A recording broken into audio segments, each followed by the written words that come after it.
Hi, I am Carolina. And this is the next episode of me figuring out what the purpose of my life is. Hi there. I've been fascinated by brains ever since I was a small child, I think.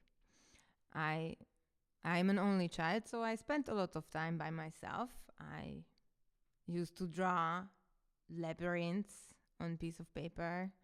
I very interestingly used to create a lot of board games that I had nobody to play with. But I enjoyed the process and figuring out the rules that the game has to be played by. So the human connection, really. And the earliest I can remember really thinking about brains was a book that I read by a Hungarian writer, Frigyes Karinti. It was titled Journey Around My Skull. And the then famous author wrote about his experience having a brain tumor and perhaps having hallucinations because of the brain tumor, perhaps writing about his whole experience of going under surgery with the brain tumor and figuring out whether or not he will live and how he will be able to live. And then in high school, we had kind of an introductory course to cognitive science, which was not called that. I think it was called something along the lines of society studies and biology or something like that. But we learned about the parts of the brain, the limbic system that is responsible for emotions, and the frontal cortex or the neocortex that is responsible for making decisions. And I thought it was very interesting. And it was also taught by the principal of the high school. So it was given quite the importance, I thought. Anyway, I went to college for marketing and advertisement, I think. And in the United States, you have to study some general education classes to be able to actually figure out what you want to do with your life rather than just, become an engineer if you decided that you want to become an engineer. So I took some general education classes and I found philosophy quite interesting. I had studied philosophy in high school, but in Europe, philosophy was taught more like history. Like you had to remember when somebody was born, what his primary ideas were, and then you had to say a few words about his life, and that was it. You never really learned to apply the ideas of philosophy to your own life. It was never made interesting or actionable. And when I went to college in the United States, I figured out that philosophy is actually something that is quite applicable to our everyday life. And you don't even have to remember who thought it first or whose idea it came from. You can just take an idea and see if it fits with your life and figure out how you want to use it pragmatically. So I got close to philosophy first, and I think I took an introductory cognitive science class, or perhaps just a philosophy class. And in the second semester, I couldn't take all my general education classes because as a second semester first year student, I was one of the last people who got to register for classes, and all of the introductory courses were filled. So my professor said that if I wanted to join his senior seminar in cognitive science, it was called Senior Seminar 498, Honors in Cognitive Science, then I could, because he thought I was very smart and I would enjoy it. But he made no mistake about mentioning it was going to be a lot of work. And it was, out of my comfort zone, for sure. But I loved the idea of going to a senior seminar. It seemed very exclusive. Only 12 people were allowed in there, and all of them were men and in their senior year of college. They were all very smart people, so I was very humbled and very happy to be able to get involved. The book that we read was Philosophy of Information by Luciano Floridi. He was teaching at Oxford, and he's an Italian-born professor. And he wrote that book, as he later told me, to PhD students. So it was above my reach. And I remember I spent countless hours sitting in the library and trying to figure out what those words really meant. And not that they didn't have a translation to Hungarian, which is my native tongue. Sometimes they didn't really have explanations on the internet in English because they were so specific. And it was a long time ago, and the internet didn't know everything back then. So anyway, I became even more fascinated with brains and philosophy, and I switched majors from advertising and marketing and communications to cognitive science and philosophy and a minor in psychology because it seemed it all went very well together. I had a lot of fun in college. I studied a lot and I learned a lot. And neuroscience was one of my favorite classes ever. And after I graduated, I came back to Hungary, and never again was I asked about cognitive science. I applied to a lot of workplaces and I applied to a lot of companies, and nobody really knew what cognitive science was. They asked me if I were an organizational psychologist or if I were a UX designer, none of which I was. What I knew is that I had a really good skill for studying. I said I can pick up basically any skill, but I really want to have some kind of a job, to have some kind of a purpose for myself. And even though I wasn't able to quite like that articulate that, I was very driven by the idea of having a job to give me something to structure my days around. Long story short, I am now a full-time coach, a freelancer, and I have a couple podcasts, and I'm still fascinated by brains. Currently, I just posted on LinkedIn about really being intrigued by the idea of manifestation and how we can bring to life things that we imagine. And there is a very pragmatic way of looking at it. You know, anything that you see in the world was once only a thought by someone. The microphone, the laptop, the glass, the bottle, everything was really just once an idea, and someone had to bring it to life. Someone had to manifest it. So, where is the line between just having a thought and actually creating something in the known universe?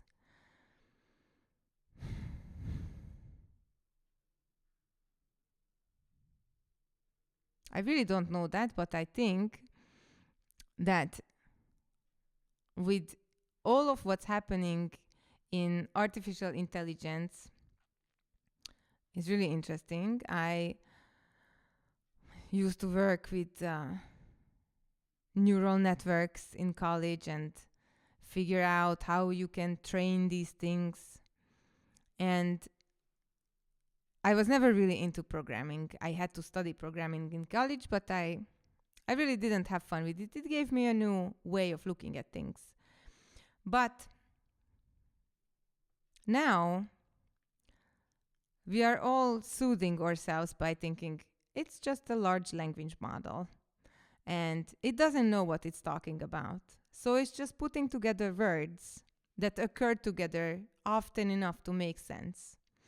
And it has some rules about language and formulation of sentences, but it really has no idea that we are out here.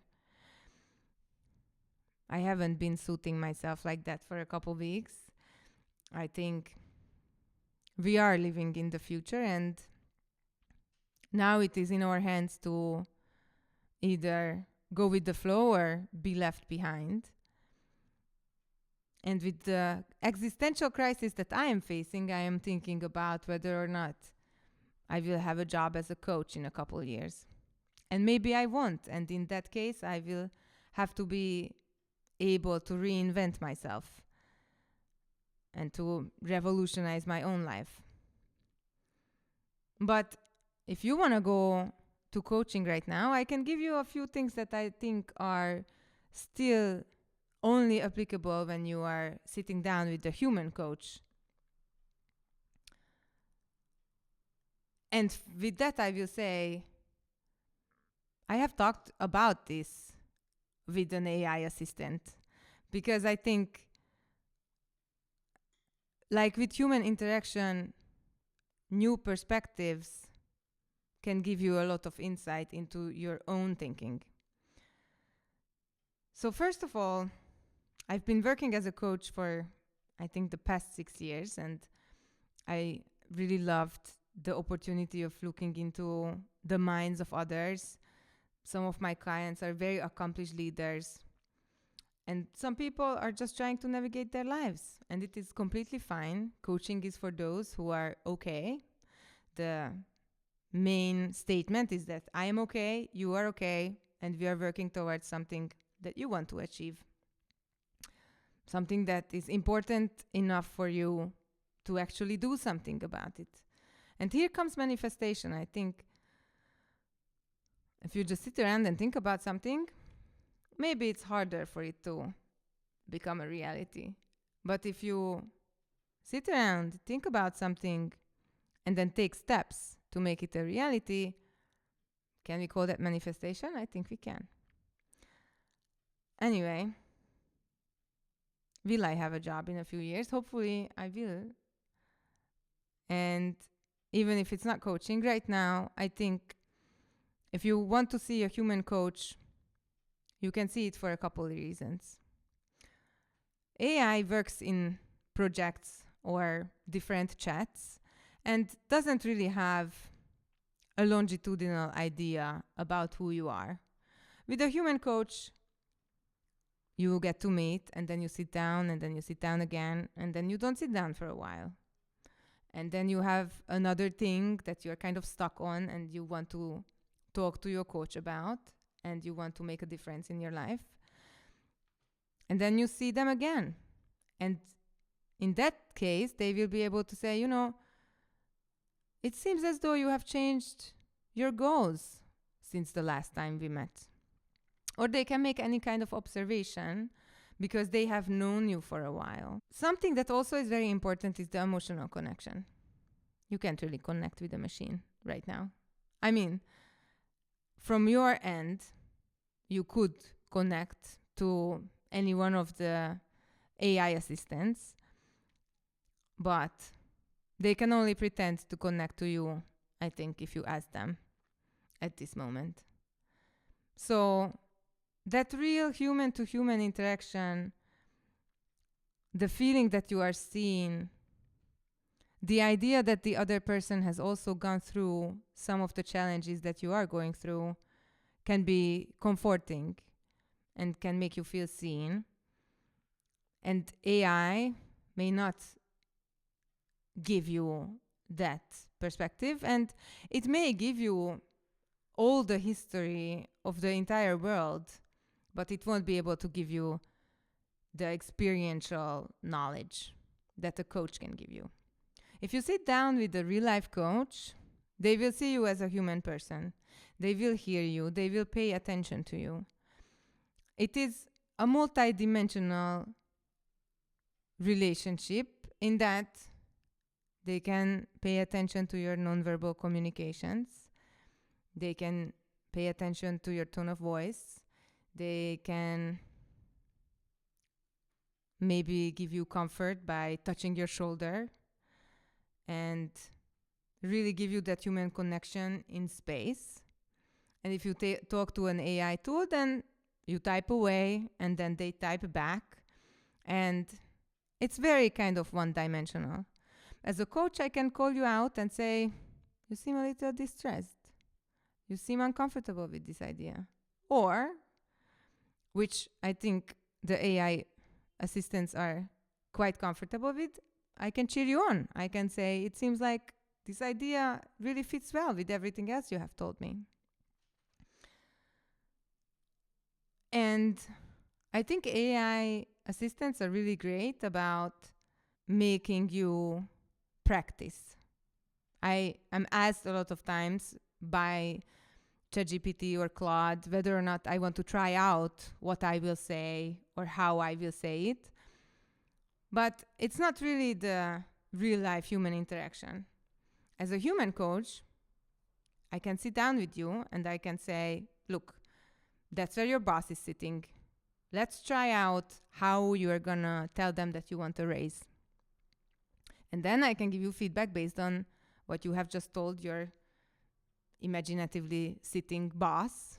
And we can work through whatever kind of problems or challenges you might have with that kind of a conversation.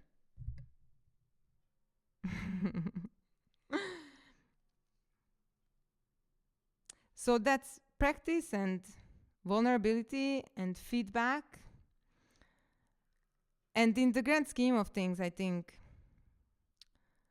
a coaching relationship with another human can make you have that trust and that vulnerability that is so entrained in the human connection. And with any kind of a large language model or an AI tool, you might not be able to try those things out because another human will give you feedback, will tell you things that you might not want to hear, and will behave in ways that only another human can do. Interactions with AI are a lot more clean and a lot more sterile. Either way, AI is not a human, and humans are best for human interactions for right now. So, role playing, feedback, nonverbal communications, blind spots, if you might have them, those are all things that at this moment only a human coach can give you, or another human, not even a coach. But with a coach, I think you can be safe in assuming that they want the best for you. With another human, any other human, you might not be able to safely assume that they want the best for you. Either way, brains are amazing, and our reality has so many layers to it, and our understanding of the world may seem like it's complete, but it's probably nowhere near complete. And with AI, we have a lot of new opportunities and a lot of new crutches that we can use to better ourselves and to better our lives. But let's not substitute those for real human connection. I think I can urge everyone to make use of the AI tools available to them, but also to nurture the human connections that they have and maybe seek professional help if they haven't been able to achieve the dreams that they really wanted to. I thank you for your attention, and I hope to see you next time. Bye!